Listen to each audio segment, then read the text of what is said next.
Welcome to the January 9th, 2025 public hearing of the Southampton Town Planning Board. In the absence of the secretary, I will call the roll. Chair Jackie LaFaro is here. Dennis Finnerty. Present.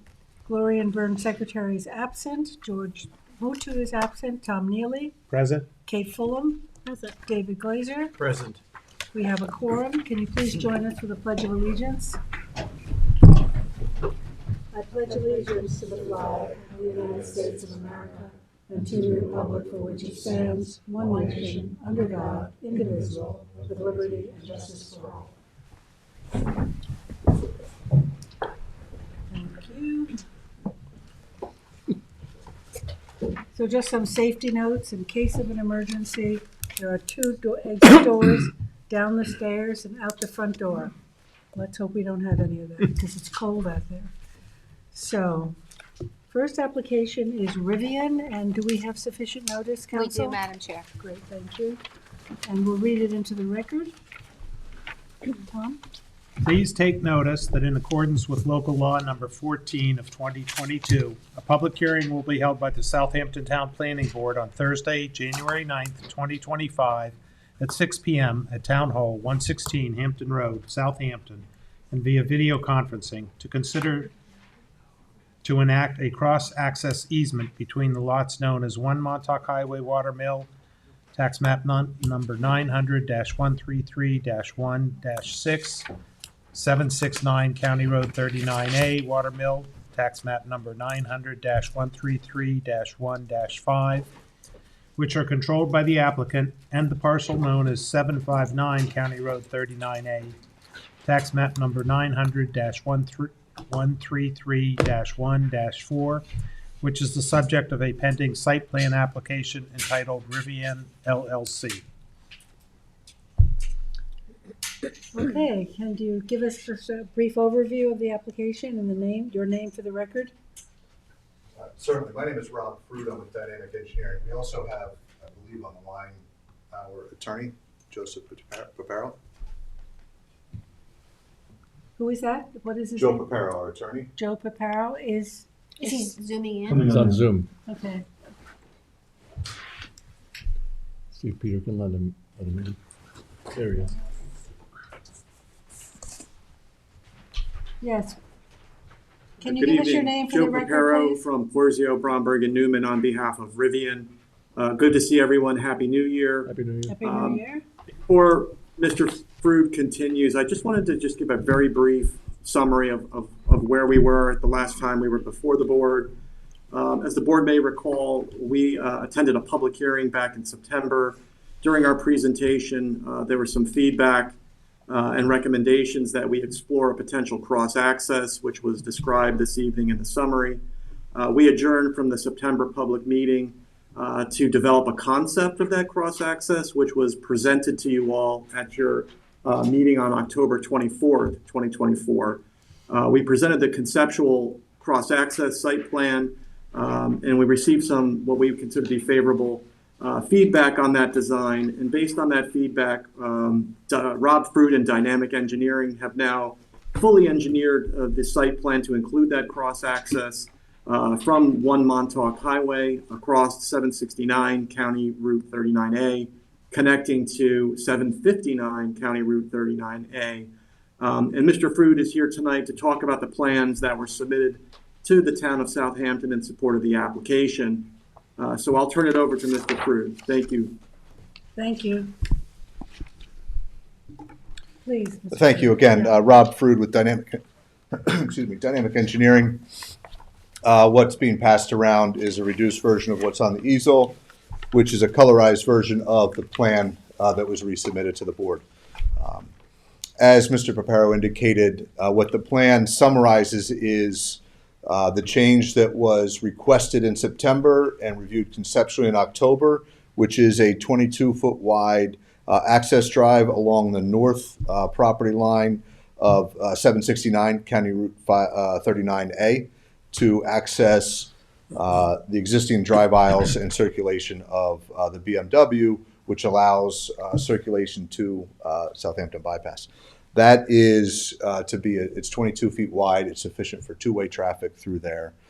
In addition, at the entrance from Montauk Highway, which, as I think the board's aware and as we talked about in September, it's a very broad driveway today. We'll be narrowing that to 20 feet wide.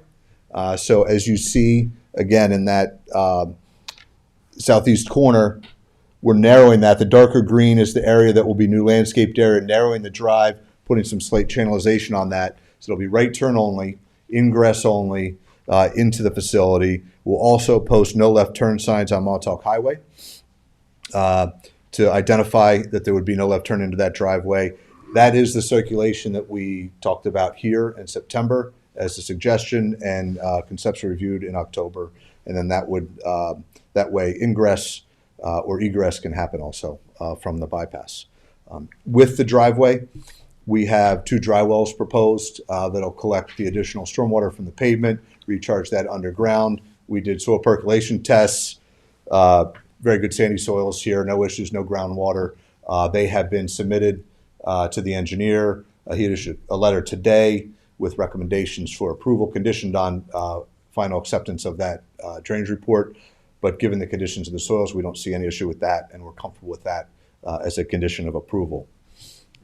The other thing which I think is important with respect to the bypass is when we were here in September, there were questions about data on facilities like this. Rivian was able to provide data from a facility in Groveland, California that recently opened. They have data from July 21st to October 12th of last year, of 2024. It had 4 chargers where this site has 6, but at that 4-charger facility, there were 1,036 sessions, charging sessions through that span of several months. That equates to 3 sessions per charger per day. If you were to take the 4 chargers that are there, extrapolate that to the 6 here, that comes to about 18 vehicles charging per day. 36 total trips in and out over the course of a day. It's minimal numbers. If you recall at the last hearing when Corey Chase was here, he presented traffic data which was based on the Institute of Transportation Engineers. That falls in line. I think the actual data, the measured data at the facility in California is a little bit lower, so that makes the data that we provided with our application a little bit conservative as to the volume of trips coming in and out. In addition, there were questions about the educational drives that would happen here. At the facility in Groveland, there were about 1 educational drive per day. So it's, again, a very minimal and infrequent activity that from a traffic standpoint has almost no impact on circulation, whether it's through the easement or onto through the driveways onto the highways. That is a summary of the changes. Everything else is included in the plans. So unless there are any other questions, that's... How many parcels does this, in addition to your client's parcel, does this encumber? So Rivian is on the corner, and then let's go. The adjacent lot here is 769, and that, so we'll be passing over 769, same owner as the property we're developing, and then we're accessing what is the Audi lot and the cross-access easement there that would then ultimately get out to the bypass. That passes through their lot. And the legal instruments for those 2 properties have been recorded? No, that would be that was the other thing in the engineer's letter. That would be a condition of approval to finalize and record those easements. We obviously have to confirm the location. It's our understanding that there are some agreements in place previously, and that we're now formalizing that with this application. Well, the adjoining lot is not an issue because you The have, Audi lot has got a future cross-access easement in place, and the other lot is the same owner. the Audi lot does have a cross-access in Future, place. it had a future cross-access easement in Okay. place, so they're just hooking up to that. It's not the Audi lot. I'm sorry. BMW. And then all the improvements are going to be undertaken by your client? Correct. Yes. Okay. Okay, we have some people who want to speak, so we'll go to those first, and then maybe we can. Sorry. Stephen Roberge. Yes. I'm with Rivian. Oh, you're with Rivian, okay. Yeah, no comment. Robert? And Danielle Vitale? Also with Rivian, no Okay. comment. Yep. Got it. Tom Nijon? No? Tom Farrell? Yes, did you want to speak? No, with Trade Supply Group. Okay. Jay Decker is not with Rivian. Would you like to speak, please? Yes, I would. Come up to the podium. Thank you.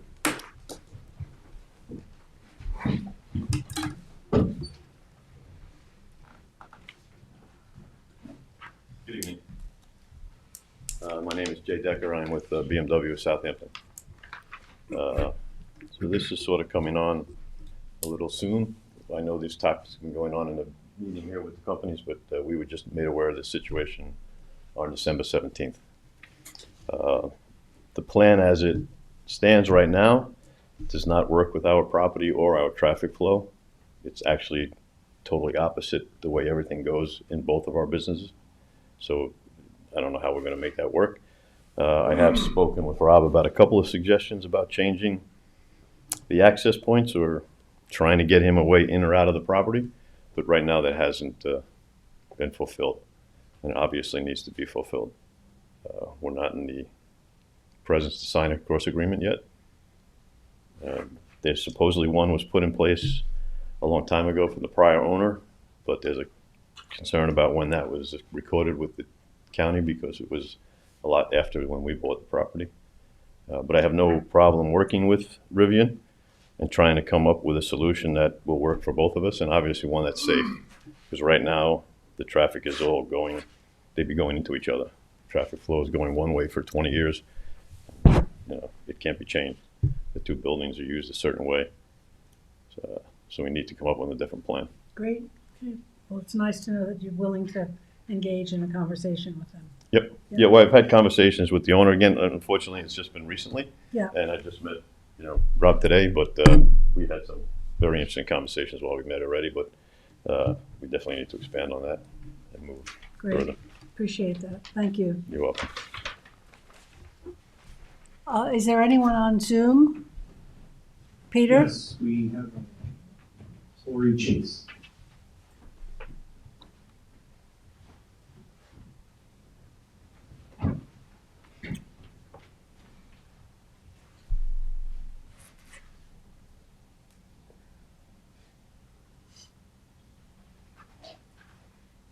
Good evening, everyone. It's Corey. I'm also with Dynamic with Rob. Rob just gave an accurate representation of the testimony that I provided at the prior hearing, but I was here in case there were any questions as well. Oh, okay. Great. Thank you. Thanks. Anyone else from the audience who'd like to speak? Hearing none, are there any questions more for the board? Motion to close, 10 days. Motion to close with a 10-day written comment period. Motion by Dennis, second by Kate. All in favor? Aye. Opposed, abstentions, 5 in favor, 2 absent. Thank you very much. Thank you. Thank you. Thank you. Thank you.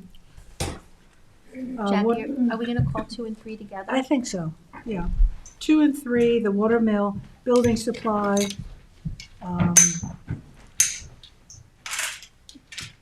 Dennis? Yes. Do we have notice, Ken? We do. Very good. Please take notes in accordance with local law 14/2022. A public hearing will be held by the Southampton Town Planning Board on Thursday, January 9th, 2025 at 6 p.m. for Southampton Town Hall, 116 Hampton Road, Southampton, via video conferencing to consider pre-submission conference entitled Watermill Building Supply, Inc. The application proposes the demolition of buildings and construction of an additional 24,975 square foot building on proposed lot 1, in addition to an existing 17,386 square foot building, and the construction of a 15,000 square foot building on proposed lot 2, on a 5.9 acre property to be subdivided, used as a home improvement and rental equipment center situated in the HB zoning district, New York State archaeologically sensitive zone, located at 1110 Montauk Highway, Watermill, tax map 900-102-117.1. Should I read the Just read second the one? second one, yeah. Okay, please take notice in accordance with local law 14/2022, a public hearing will be held by the Southampton Town Planning Board Thursday, January 9, 2025, 6 p.m. at Town Hall, 116 Hampton Road, Southampton, via video conferencing to consider pre-application entitled pre-submission conference entitled Watermill Building Supply, Inc. The application proposes the demolition of buildings and construction of an additional 24,000. I think you read the second one first. So I read read the first second one yeah. first. Okay, this is for the pre-application entitled Watermill Building Supply, Inc. So Yeah, did very you similar. read, did you, yes, Yeah, Yeah. you read read number pre-application. The application proposes a two-lot, okay, this one it proposes a two-lot subdivision on a 5.9 acre property approved with existing buildings used as a home improvement and rental equipment center situated in HB zoning district, New York State archaeological sensitive area located 1110 Montauk Highway, Watermill tax map 900-1021-17.1. Thank you. That's a lot. Yes. Good to go. Thank you. I just want to point out one thing. So I'll introduce myself first. Robert Fischetti, Ferdinand Fischetti, 320 Hampton Road, Southampton. I'm the attorney for the applicant.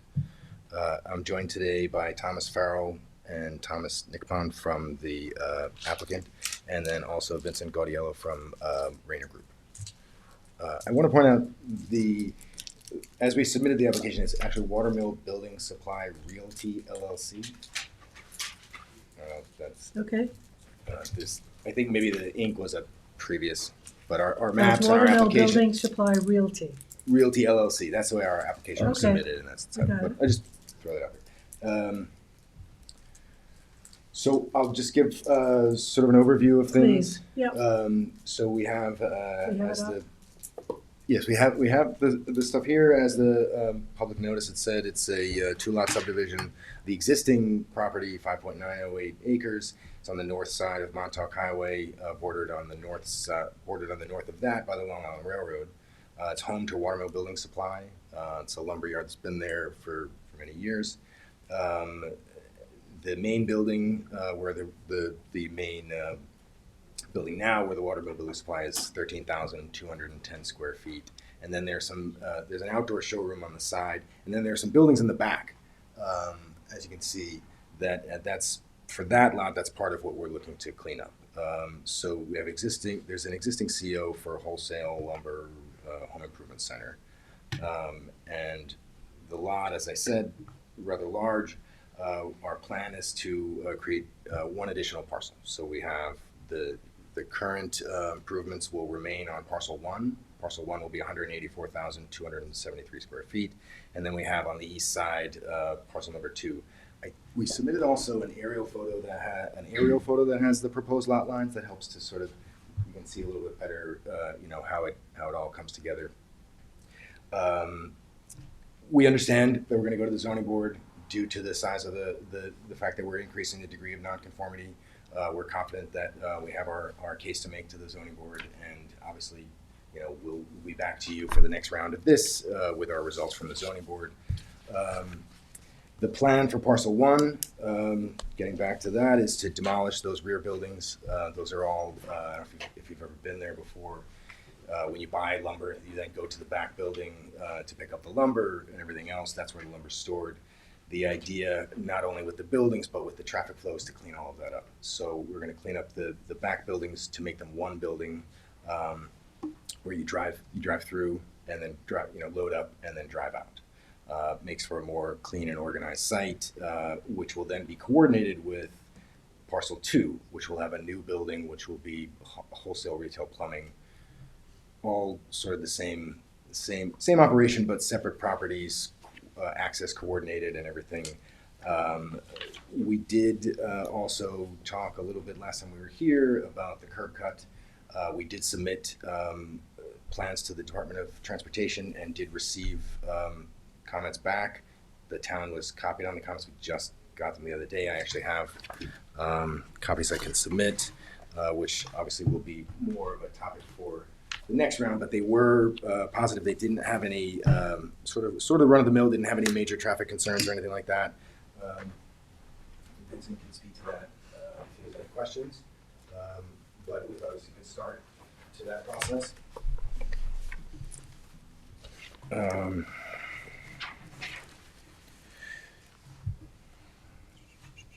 Sorry. So then as I said, there's, and we talked about a little bit the last time we were here, there's coordinated traffic between the sites for ingress, egress, this code compliant parking. We will explore, as we talked about, cross-access with neighboring lots before we come back to you for the next round.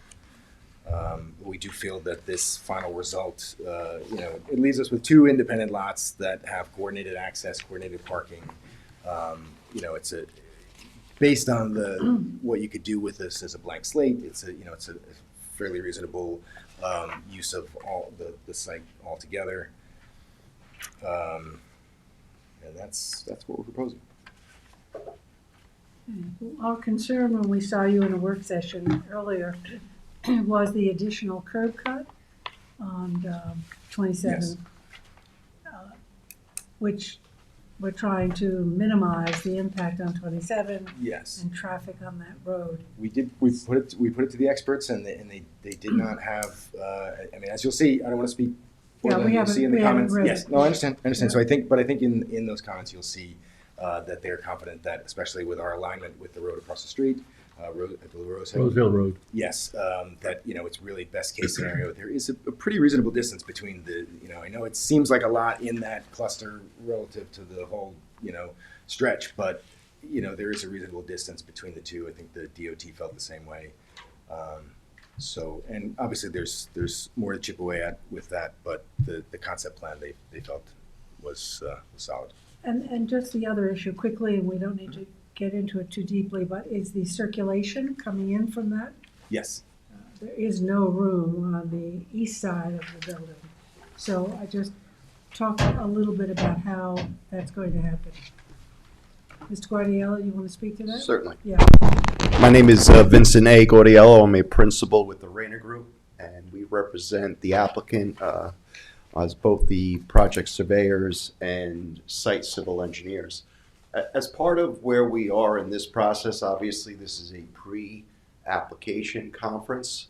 However, I will inform the board or advise the board that our level of effort that has been placed in these drawings, to the extent of where we are, has taken into account site circulation as well as the improvements within the state right-of-way.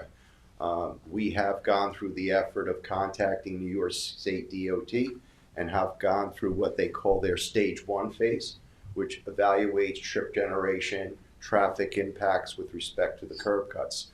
Not to get into the document we received from DOT, but a lot of this stuff is site specific from a standpoint that, hey, they want us to replace broken curb, they want us to move this. So as far as their review of this project and the impacts of traffic and chip generation, there is no comments in here relating to what they believe would be impacts to the roadway and how that mechanism all works for them. With that said, as far as site circulation goes, we have put turning templates on this with respect to WB50 tractor trailers, which we anticipate coming through the site. That information will be provided to this board through our formal site plan application, and obviously respond to any questions you may have along those lines. Great. Well, we'll read this DOT report. Thank you. So you're saying they have trip generation figures? Do they have level of Basically, service what figures? happens is that when you make application to state DOT or Suffolk County DPW, when you're proposing a project and you go to them, they're part of their review is going to say, what are your impacts to the roadway?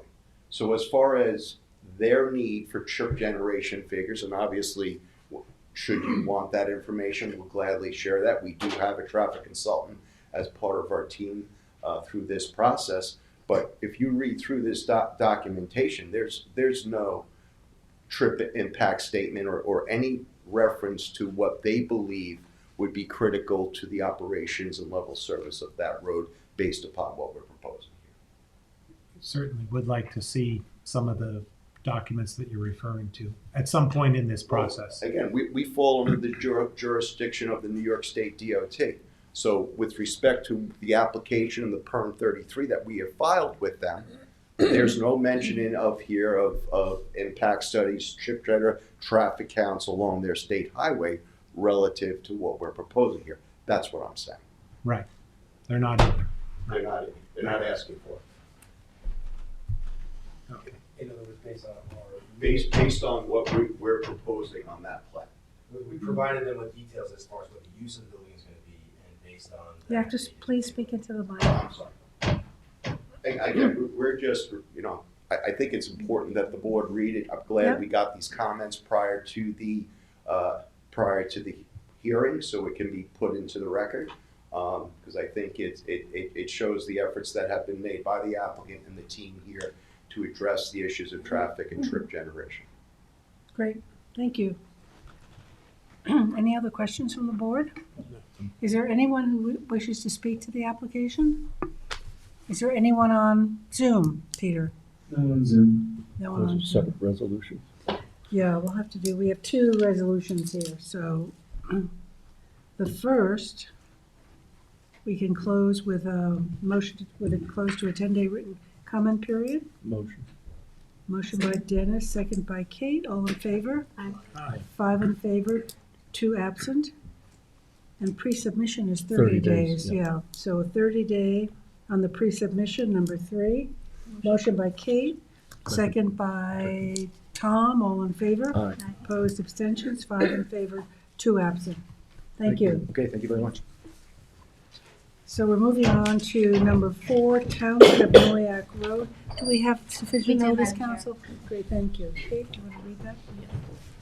Please take notice that in accordance with local law number 14 of 2022, a public hearing will be held at the Southampton Town Planning Board on Thursday, January 9th, 2025 at 6 p.m. at Town Hall, 116 Hampton Road, Southampton, and via video conferencing to consider the pre-application entitled Townsend of Noyak.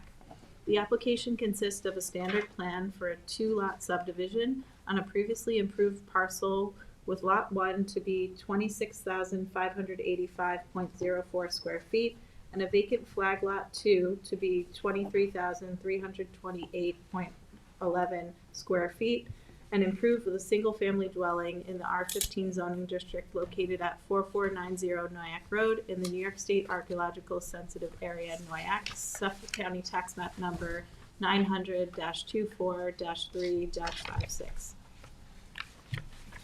Hi, Maggie Vavrika from North Star Engineering. I'm here on behalf of the applicant to give an overview of the project and answer any questions. Maggie, I missed your last name. sorry. Vavrika. Got it, thank you. So as was stated, currently the site is 1 lot with a residential residence on it. We're proposing to subdivide the property into 2 lots. We'll have a front lot and a rear lot that will have access via a flag strip. We're not asking for any variances. All setbacks can be maintained, road frontages, and everything. And that's that. Okay, it's in the archaeologically sensitive area. Yes, we understand Phase after 1A this. and B. Yes, correct. Okay, well, it's pretty straightforward. Yeah. Any questions on the board? Anyone from the audience? Peter, is there anyone on Zoom? No one on Zoom. All right. Then we'll move to have a 10-day written comment period.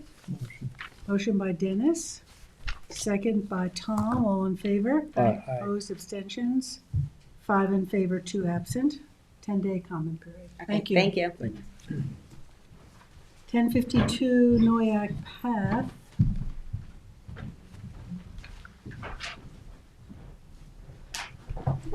We have service. We have Proper service. Thank you. Good evening, board members. William Shapiro. Sorry, we have to read it into I'm the sorry, record. got too excited. David? Please take notice that in accordance with local law 14 of 2022, a public hearing will be held by the Southampton Town Planning Board on Thursday, January 9th, 2025 at 6 p.m. at Town Hall, 116 Hampton Road, Southampton, and via video conferencing to consider the pre-application entitled 1052 Noyak Path. The application proposed a 2-lot subdivision of a 9.63 acre vacant property situated in the CR 200 zoning district and Aquifer Protection Overlay District, located at 1052 Noyak Path, Watermill, Suffolk County Tax Map Number 900-35-2-37.1. Good evening, board members. William Shapiro on behalf of the owner, Joseph LaPiana. We're looking to subdivide this lot. It's a little bit shy of 10 acres right now into 2 lots. Currently at the property is a really beautiful 2-story single-family dwelling. There is a detached garage, and there's also a pool and a pool house and a tennis court. The proposed subdivision would leave the current two-story family dwelling in the detached garage in the westerly portion, and we would be looking to create a new lot on the easterly portion where the pool house and tennis court currently exists. The plan is to then develop that lot into a single-family dwelling. Probably, I don't want to commit to anything, but probably removing the existing structures that are there right now. So that's really what we're looking to do. Happy to field any questions. Yes, can you help satisfy our curiosity about what's caused all the little defoliated, can you move the? Yeah, I think I know Move it what back. you're referencing. Aerial? Yeah, I know what the board is inquiring about. So I Yeah. think that there was some issues with like those beetles that were kind of invasive, and some of the trees, like an arborist, I believe, told us they had to kind of come down. Obviously, we would be happy to like revegetate anything. I know this is in the Aquifer Protection Overlay District, so there are clearing restrictions here, and my client would be happy to undertake any measures to bring it back into compliance if it's even out of compliance now. But they were preventative measures. It's not like this was cleared for recreational purposes or anything like that. I think it was really just preventative measures for trees that were probably going to come down on their own. This was the pine beetle I infestation? believe so, yes. And it spills over into the adjoining property? Which property are you referencing, the north or the south? South. So, actually, my client also owns those properties too, so he probably, and again, I don't want to put words in anybody else's mouth, but I think he probably addressed the situation in whole on all the lots that he owns. And again, if we are in fact overcleared, be happy to revegetate to the boards and the town's approval. Okay. Just doing some quick math in my head. Sure. Looks like both these lots would be a little bit undersized, is that? Yeah, and I mean, if we were able to get preliminary approval, then, you know, I would take whatever steps were necessary to get these undersized lots approved through a variance or whatever needed to be done. But I think it's minimum 5 acre here, and yeah, it would be a little under if we did that. I'm aware of that, and I've discussed that with Mr. Trezza, who I don't think is here tonight, but yeah, that's a good observation. Okay, thank you. Any other questions from the board? Is there anyone on Zoom, Peter? No one on Zoom. Okay, we'll entertain a 10-day written comment period. Motion by Kate, second by David, all in favor? Aye. Opposed, abstentions, 5 in favor, 2 absent. Thank you. Motion to adjourn. Motion to adjourn by Dennis, second by Kate, all in favor? Opposed, 5 in favor, 2 absent. We are adjourned, thank you. Thank you.